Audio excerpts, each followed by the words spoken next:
Welcome back to another Euro Fantasy video and podcast. This time out of Matchday 3, the final matchday of the group stages. We get unlimited transfers for the round of 16, going into the knockouts, and a lot could happen between now and the deadline, or even by the time this video is published for all subscribers, because it is recorded on Thursday afternoon, and if certain teams win and they secure top spot, then they could rotate heavily going into Matchday 3, which could result in certain picks being potentially less appealing going into the deadline. So I'll try to provide you updated wildcard and limitless teams in the next couple of days. I certainly will with the limitless in my team selection, so be sure to check that out. And let's get this video to the 200 likes as always, and let's also get to 25,000 subscribers. It'd be greatly appreciated. Follow me on Twitter and Instagram, DylanRCM, and also check all the other links like the Discord server, Euro Fantasy League, and you can also see the league code on screen, JCRHjQ, and also follow me on Spotify and leave a 5-star review. It goes a long way to supporting the channel. Without further ado, let's jump straight into it.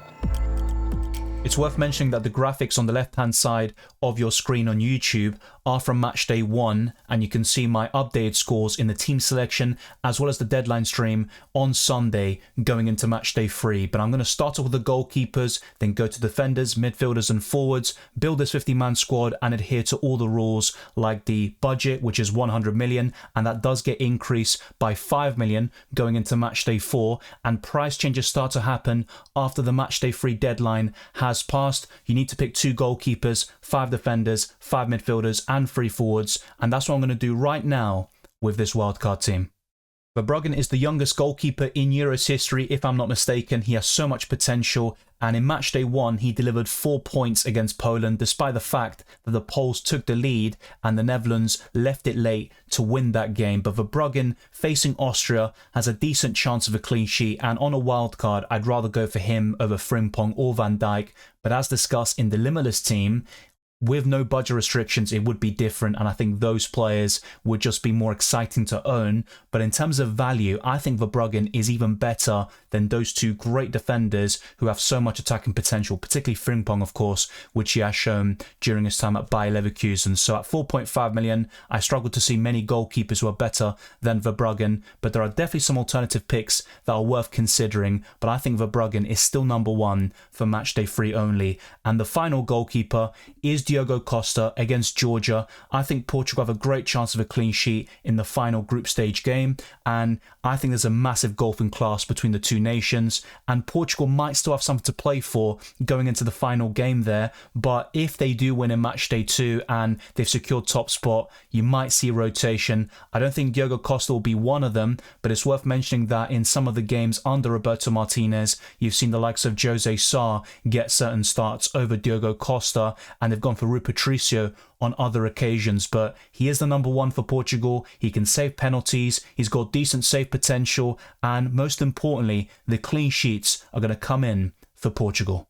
A similar point can be made about Jules Koundé. If France win in Matchday 2 against the Netherlands, they might secure top spot, and that's not ideal going into the final group stage game, because that means France could rotate heavily and Jules Koundé could be left on the bench. But at 5 million, I think he offers the best value in that French defence over Maignan, who's 5.5 million, Saliba, who is actually a doubt at the moment going into Matchday 2 with an injury, he's also 5.5 million, and Theo Hernandez, who's the most exciting to own but also more expensive than Jules Koundé, who registered 9 points in Matchday 1 because of ball recoveries and a clean sheet against Austria. I think Jules Koundé is a great Euro fantasy option, and I've always highlighted him as that because of what he's done for Barcelona in UCL Fantasy earlier this year. Now, the second defender is Mittelstadt, who delivered 10 points against Hungary in Matchday 2, and I'm a bit frustrated because in Matchday 1 I captained him, and in the end it was the likes of Wirtz and Musiala who stole the show, and now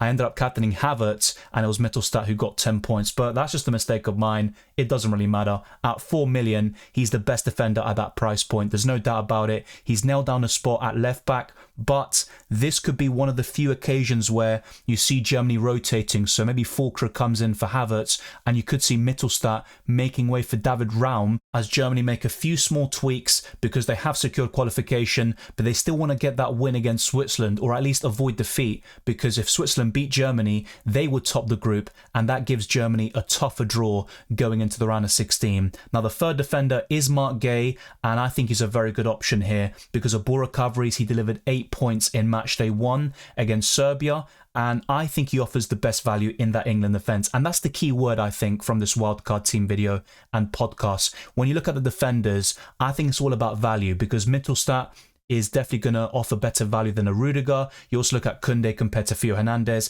and Gay compared to Trent. On the Limitless, it's different because budget restrictions don't apply. So as a result, you don't need to think about value and you want to go for the most exciting players. But what you get from Gay, Mittelstadt and Koundé is reliability, clean sheet potential, and also I'd say a bit of attacking potential with Mittelstadt. Maybe not so much with the other two, but I still think these three defenders are some of the very best in Euro Fantasy. Next up is going to be an expensive defender with a favourable fixture in Matchday 3, and that's Dani Carvajal, who got 14 points in Matchday 1 against Croatia with a goal and 8 ball recoveries, and I think he's the best Spanish defender overall. He might not be the most nailed on, that'd probably be Lenormand at the moment, or Unai Simon in goal, but if you compare him to Grimaldo or Cucurella, I think rotation is much more likely on the left hand side. So you look at Carvajal, I think he's probably my favourite Spanish national team defender, but I have to say he's not the safest pick, and he might be rotated in Matchday 3,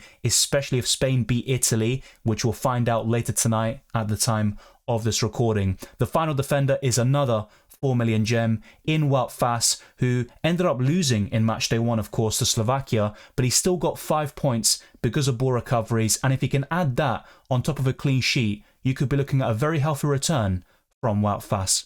I could be completely off the mark here, but I genuinely think Germany will still go strong and the likes of Musiala will start against Switzerland, which is a tough game, but the way Musiala is playing, I really wouldn't want to back against him against any opposition at the moment. And the same goes for a fellow German midfielder who's also been in great form. He is the main penalty taker for them, but he didn't take the first one, of course, against Scotland because he got injured in the process of winning that penalty. And that's İlkay Gündoğan, who got 14 points in Matchday 2 against Hungary, and that's 19 points overall, and only Musiala has more Euro Fantasy points at the time of this recording. I think these two are the standout Germany assets, especially in the midfield, although Florian Wirtz is still a viable alternative. Now, the third midfielder is going to be a 7 million option with a decent fixture in Matchday 3, and it's going to be a tough game overall. If you look at both teams, they're quite evenly matched, and you look at Serbia, who conceded just 2 goals in the first 2 games. They scored that late equaliser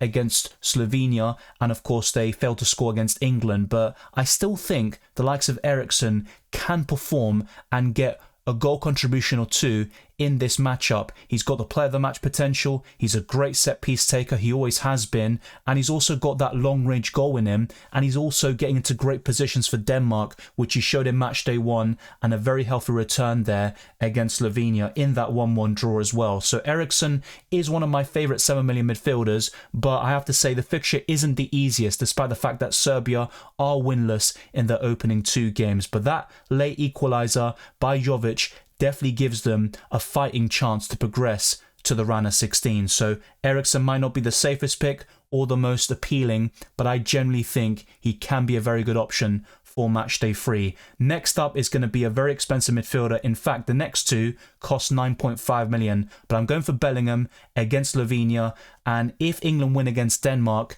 that really wouldn't make this pick very safe, and instead you could go for Kevin De Bruyne as a viable alternative to Jude Bellingham. But you could also say the same thing about the 5th and final midfielder, which is Bruno Fernandes, and you might have to make a few changes to this midfield complexion. Go for De Bruyne over Bellingham and maybe go for someone else entirely compared to Bruno Fernandes. You could also go for another Portugal asset who might be a fringe player who could get that start in Matchday 3, but it all depends if they get the job done in Matchday 2 against Turkey. But I still think the likes of Bruno Fernandes will play in the final group stage game, irrespective of what happens. But it's worth mentioning that possibility because you need to have contingency plans in place, and that's why I'll be covering the Limitless, for example, which will be a a very popular chip in Matchday 3 in the team selection and the deadline stream, and that way I can cover all the latest information so you have the ultimate Euro fantasy coverage. I mentioned Yamal in my best limitless team, and it's very strange to include a 6.5 million forward with the limitless chip, but on the wildcard, I think Yamal offers tremendous value, and with that fixture against Albania, who have been impressive in the first 2 match days against Italy, scoring the quickest goal in Euros history, and also getting a late equaliser against Croatia, but I still think Spain can score 2 or 3 past them, and Yamal is probably their best attacker, in my opinion, in terms of a Euro fantasy perspective, when you combine goals and assist potential. And in terms of the most exciting players to watch in this tournament, I think Yamal is certainly up there. His potential is through the roof, and I honestly think he could be one of the stars of Euro 2024, and he could even win the Young Player of the Tournament as well. But next up is Harry Kane, who has just scored against Denmark, by the way, at the time of this recording. I'll be watching the first half back, so I will have a clear idea of how England and Denmark played, and I'll definitely be tuning in for the second half. It's worth mentioning that as well. But Harry Kane, for me, is just a very solid, dependable option. Great record for his country, even better record for his club. He's on penalties. What more can you ask for? And that fixture against Slovenia looks incredible. But if England go on to win against Denmark, that's going to cause some issues, I think, in terms of rotation. You could see Ollie Watkins getting a surprise start or good minutes against Slovenia, and that's not what we want to see from a Euro fantasy perspective. The final forward, despite the disappointments in Matchday 1, is Romelu Lukaku, who has 85 goals in 116 games for Belgium, and I think he can increase that goal tally during this Euros tournament, but his shooting boots need to be put on. He was quite unlucky not to score in general because he had 2 goals disallowed due to VAR. The first one was quite clear. The second one was a bit contentious, but ultimately you could see why it was disallowed in the end, with Openda handballing it in the process, but then it comes down to fine margins there in Euro fantasy. But I honestly think this front three is very balanced. You've got good fixtures and some top goal scorers in Kane and Lukaku, and a very exciting prospect in Yamal. You look at the midfield 5, you've got experience, you've got some really talented players in there like Musiala. You've got a bit of everything, and in the defensive line, you're covering different top nations with clean sheet potential. The ball recoveries are there. You could even get assists or the odd goal from these defenders, and the 2 goalkeepers only cost 5 million or below, and they both play for top nations at the Euros. And throughout this 50-man squad, you have that player of the match potential, and whoever gets that award will gain 3 points for doing so. Now, in terms of the captaincy, which is the final thing to discuss, on the 23rd of June, I would likely go for Musiala, but Gundogan is a nice alternative.